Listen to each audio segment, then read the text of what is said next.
I am 28 years old, and at 25, I got a heart transplant.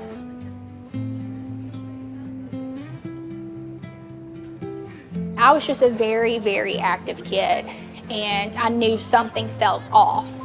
We would have to run like a mile every day, and I'd be 2 or 3 laps in the gym of 20 in, and I'd be seeing stars, and I was like, something is wrong.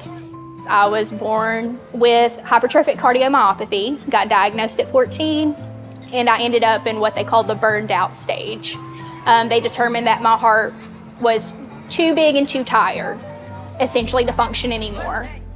That's probably the scariest thing to ever go through, is to feel and experience that decline and think, you know, if I don't get this miracle, it's gonna be the end.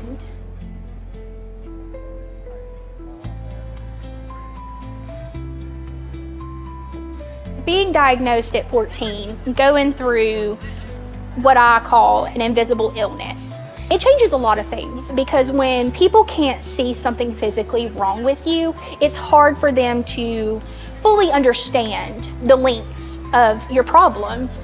I was riding one of the carts around in the grocery store because I couldn't even walk the grocery store. And a lady just approached me and she was like, I need to do what you're doing. And I was like, excuse me? And she was like, I need to get one of those little carts and ride around too. And I was like, ma'am, with all due respect, I'm in heart failure. And her mouth just dropped. It was in that moment that I was like, people really just do not understand what anybody's going through.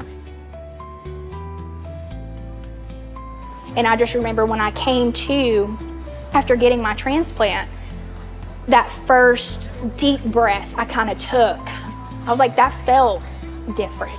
And then seeing the heart for the first time when they did an echocardiogram and seeing it look small to me, honestly, I was like, that's tiny. And they were like, yeah, they're like, this is how a normal heart is supposed to look.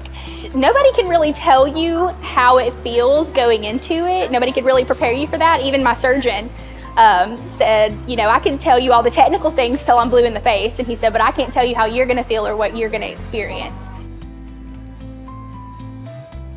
You know, I'm so thankful for my donor who, you know, in their family's grief, they made the selfless decision to donate their loved one's organs, and it gave me a second chance. And now here I am, 2.5 years post-op, doing things that I never thought I'd be able to do, you know, walking up a flight of stairs, or, you know, I did the heart walk. That was my first ever 5K. Those are little bitty things that I think we all take for granted all the time, that now I get to realize just how beautiful it all is.